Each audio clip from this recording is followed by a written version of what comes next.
Porque o processo é uma forma de censura, né? A ditadura acabou, mas tem outros tipos de censura, né?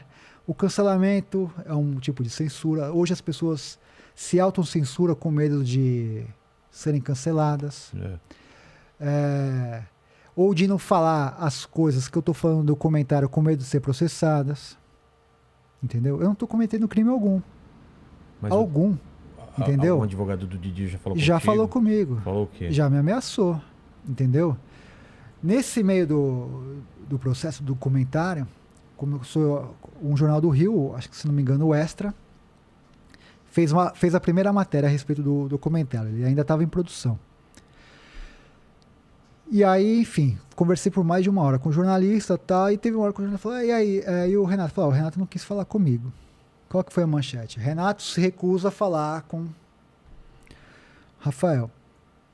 Começou a encavalar uma série de outras matérias. Cara, o documentário, é isso que eu falo. É o documentário que ainda não existe, que ainda ninguém viu, mas é o mais falado de todos os tempos. Foi 4 páginas da Veja, foi capa da Folha, Estadão, foi... Tô indo em vários... Tô aqui, entendeu? Por quê? Porque pela força dos Trapalhões. E pela curiosidade que esse documentário gera. E o que falta para isso aí? Mas só um parênteses. Tá. E aí o que acontece? Por conta dessa curiosidade, por conta da força dos Trapalhões, esse documentário cria uma expectativa. Em torno disso, ligou o advogado do Renato. Falou, mas que esses absurdos que estão contando aí, que você está falando, tal, que o Renato tinha uma porcentagem maior, que o Renato fazia isso, que o Renato fazia aquilo.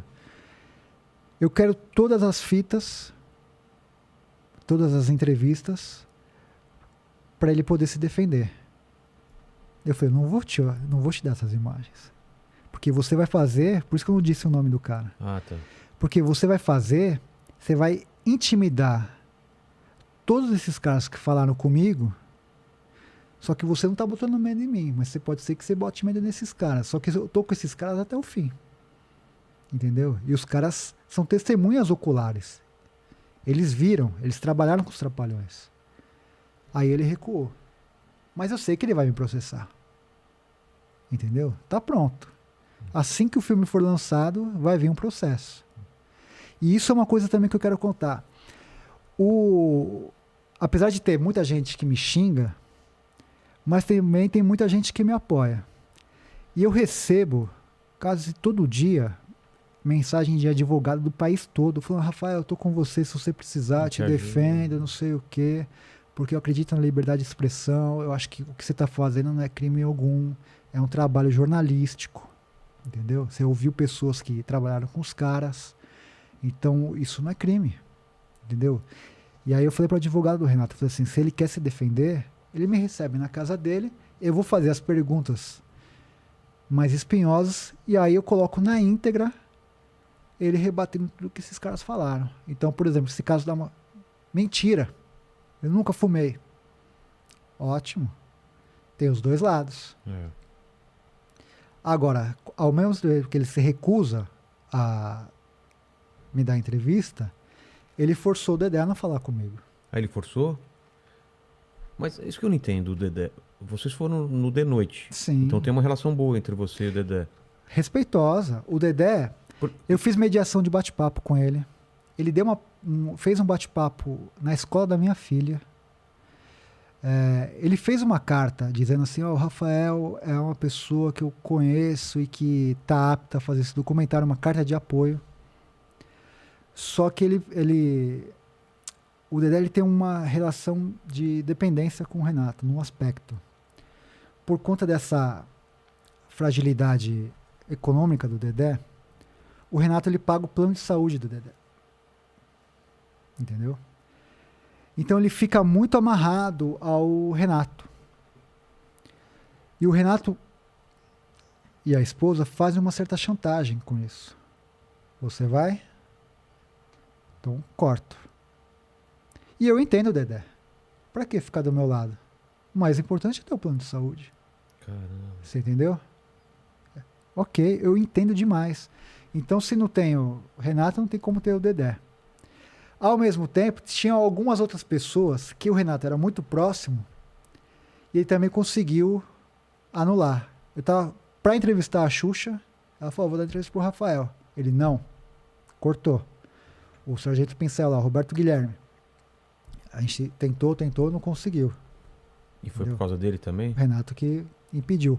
Esses outros caras, ele não teve força pra cortar. impedir, entendeu? O que eu sou muito grato a esses 64, tô com eles até o fim, entendeu? Eu acho que assim, a gente tem que lutar pela liberdade de expressão. Mas o Dedé, ele não vai falar com você mesmo? Não falo. Nada? Sobre nada? Nada. Ó, vou te dar um outro exemplo. Nessa pandemia, eu fui convidado para Mas, participar. por exemplo, ele veio aqui bater papo Não, com a para gente. você. Ah, Mas o se eu problema fosse- é você. sou eu. Tá. Comigo. Entendi, É entendi. comigo.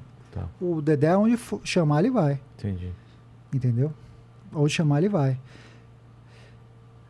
Esse bate-papo, durante a pandemia, teve um bate-papo virtual para falar do JB Tanco, que foi o grande diretor dos Trapalhões. E aí o sobrinho do Tanco, neto do Tanco, convidou a Lucinha Lins, convidou o Dedé, convidou outras pessoas e a mim. Quando ele mandou aquele banner, eu falei, nossa, eu tô com o Dedé nesse... Estranhei, eu falei, ué, a gente vai estar junto, mesmo que virtualmente, né? Nesse bate-papo para falar do Tanco. Enfim. Aí começou a live, o Dedé não apareceu. Então começou a rolar a live lá, a gente conversando. Até que depois da live, no outro dia, eu falei, sabe por que o Dedé não foi? Porque esse banner chegou até o Renato e o Renato falou, não participa. Caramba. O Rafael tá lá. Porra, que dó, cara. Então assim, é uma série de censura, de o cara ficar tesourando, entendeu? Eu acho isso chato.